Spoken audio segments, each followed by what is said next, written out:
Okay, guys, I want to go over some concepts that I believe that inexperienced business people, unaware business people, unsophisticated business people conflate and they miss.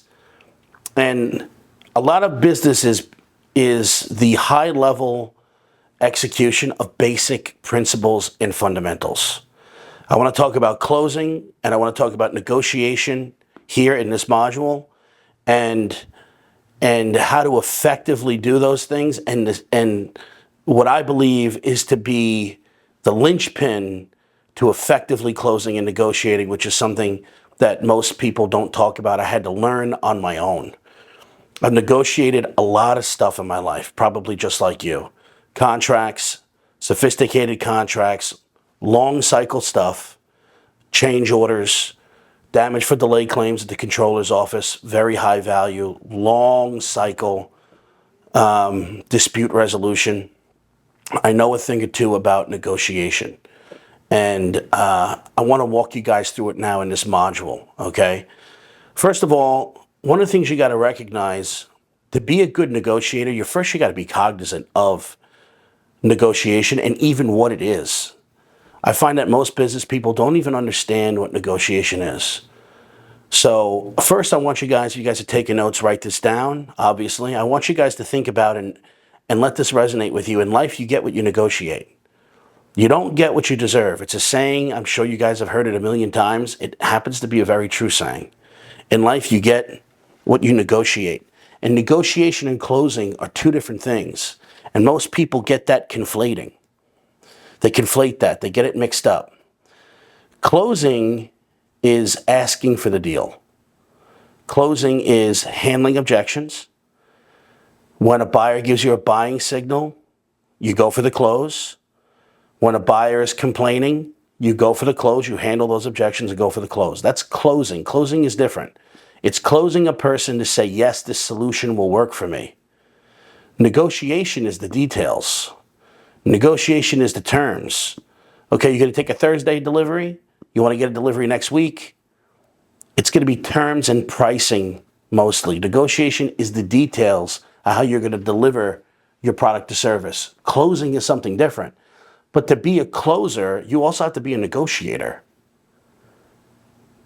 To be a well-rounded closer, you have to be a great negotiator. But many people start negotiating before they close the deal.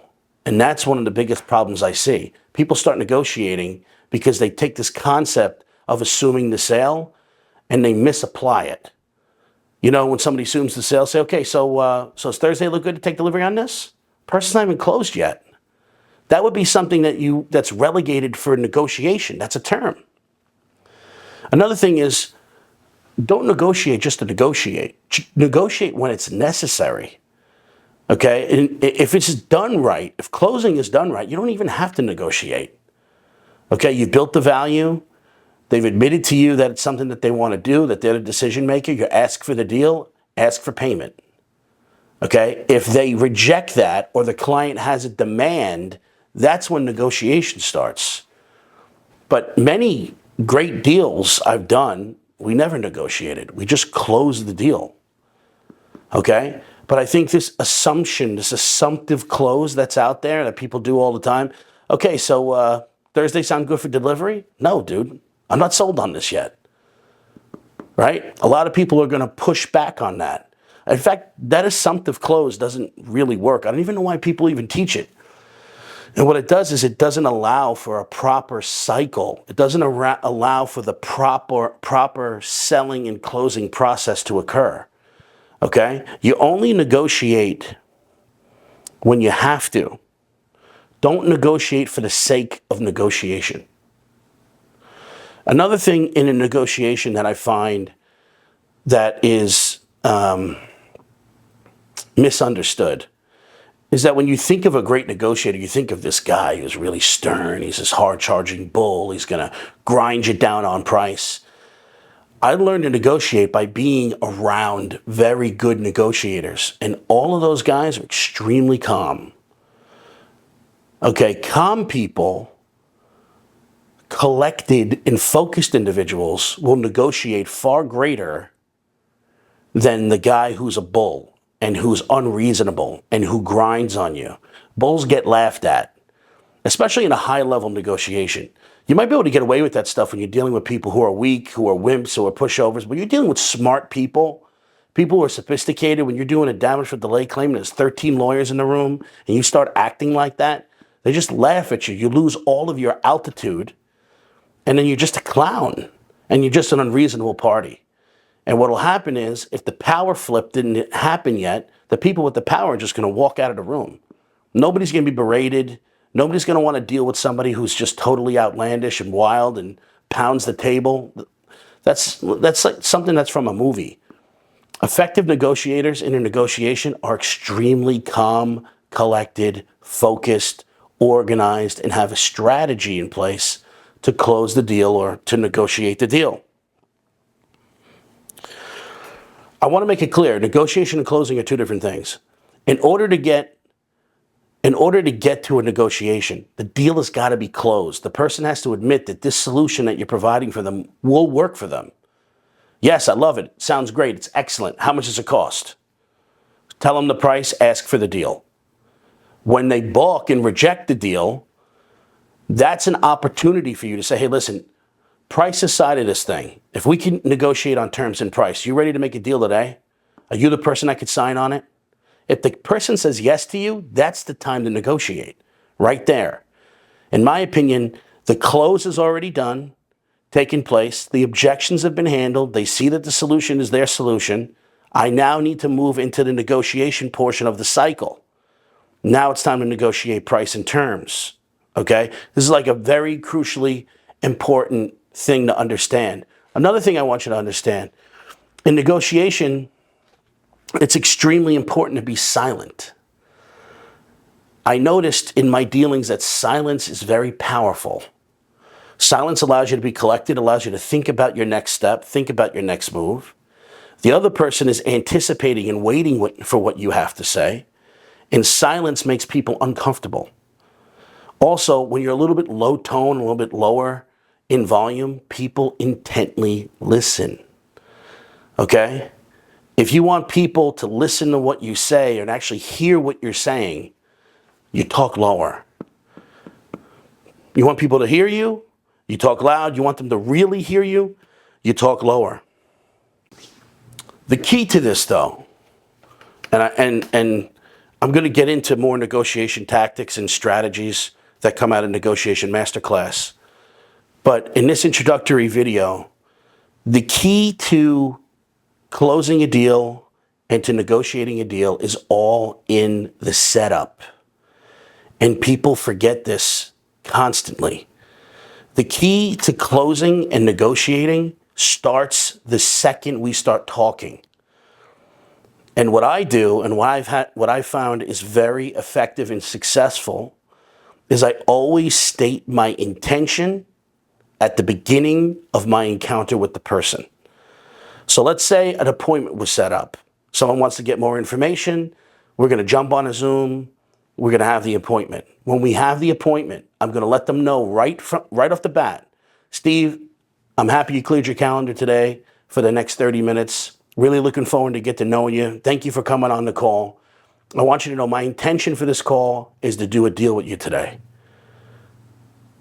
But before we can get there, there's some things I want to walk you through. Sound good? My intention for this call is to do business with you today. What I really want to do is I want to get in your sock drawer. I want to see the holes in your business so we can shore up your infrastructure, put in best practices, so we can increase the bottom line, increase your margins, increase your client list. But before we can get there, I got to walk you through some things. Fair enough?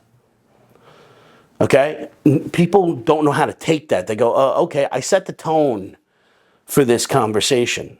So they know I'm going to be moving this ball forward in the cycle, that I'm just not like every other guy getting on the phone. Hey, let me walk you through some stuff. Here's my pitch deck. Here's my presentation. My intention is to do business with you. Here's what I want to do. I want to find the holes in your business. I want to shore up your infrastructure. I want to put in place best practices. I want to increase your margins, add massive numbers to your bottom line, and increase your client list. But before I can do that, I know there's some things we need to walk through. Sound good? Okay. Another thing I want to add is that the fair enoughs, the sound good, Ready to go? Okay. Those are the most powerful closes. It doesn't have to be something from a movie, this long, elongated type of thing. Remember, man, the more you're talking, the more you're going to say something, the likelihood you're going to say something stupid, open your mouth to insert your foot. A lot of times, sound good? How's that sound? Good? Ready to go? Fair enough? Okay, you're the guy? Excellent. That's all you need to do to close a deal. And if you don't have to negotiate, don't. Okay, but I'm teeing up this encounter by letting them know what my intention is. So now, as I'm moving them forward and in control of the encounter now, because now I'm running the presentation, they're interested in what I have to say because they know I'm here for one thing. So I've set the tone that this is going to be a call where a transaction is going to take place. And I'm going to get them to the point where they're going to admit that this thing either works for them or it doesn't. And if it does, then I'm going to qualify them if they've ever done a deal this big, if they can do a deal this big, and if we can negotiate on price and terms, are they ready to do the deal today? If I get green lights there, I'm closing this deal. Another thing to remember in this cycle is that when a buyer starts making demands, that's a buyer. He's already envisioning himself doing it. Listen, if you guys do this, you got to make sure that it's installed like this. Okay? And when the material's delivered, it's got to be the material's got to be delivered and be put in my garage. You bet, 100%. We got a deal. When they start making demands, you got a buyer on your hands. Most inexperienced and unaware business people and entrepreneurs, they take that as some sort of a pushback when it's not. It's something you need to pull in and say, you bet, 100%, you got it. Consider it done. Is that all? If I can get that done, sign here. Okay? Very important to understand that setting the table is going to set the tone and the trajectory of that encounter as you move through the other strategies and the other steps of making a presentation, going into the close, and then negotiating the deal. Another thing that I noticed that inexperienced and unaware entrepreneurs, business people, salespeople don't do is they take forever to bring price up. Price needs to be brought up at the beginning of the presentation. So after I tell them, hey, listen, my intention is to do business with you today. I'm looking to shore up your infrastructure, find the holes in your business, in place some best practices that you may not know about. Okay, increase the bottom line, increase those margins, grow the client list, scale this business so you have an infrastructure that's going to be shored up and strong enough to be in place and be there for you as you grow instead of chasing your tail. But before we get there, let me walk you through some stuff. Okay? The price for my services is $45,690. And here's what we do. The reason why that's so important is because as I'm going through my presentation and all the positive points that I'm making in the presentation, they're able now to relate back to the price. So every point that I make that's valid, that's a positive point, that is a benefit to them, they're now bringing back to the number justifying the price. If I don't bring up price in the beginning and I just give you my best stuff, I shoot all my bullets and I show you all the benefits, they're not listening because the entire time they're saying, how much is this going to, it sounds great, but how much is it going to cost? How much is it going to cost? Anytime you've ever watched an infomercial or you've wanted something and you were already sold the first two benefits that the guy told you about, you're sitting there waiting and sitting through the entire presentation, dying for the number. So you're not really listening to what he's saying anymore. You're like, okay, get to the number. Then when you get to the number, you go, oh my God. I'd much rather get that out of the way first and then build my case, and all of the benefits that I'm making in that presentation are being tied back to that number to justify the number. Okay, and then I'm going to put them in a corner about the solution working for them. If we were able to implement it, would it be a benefit? And do they have the budget for it? And have they ever done a deal this big before? And is that the person who I'm talking to? Is that the guy? Is he the qualified guy, the signatory, the guy who could say yes today? Then I'm going to close that deal. And then he's going to make a demand. That's when I'm going to start negotiating. And I'm going to slide into a position where I'm extremely calm, where I'm silent, but I still have an enthusiasm and a 100% philosophy of intent to give them what they want. Remember, negotiation isn't about grinding a guy down and screwing him. I do believe in fair deals. I know there's a saying, you know, both parties leave. One party thinks that it was a fair deal. The other guy got what he wanted. Okay, I guess that can apply in any negotiation.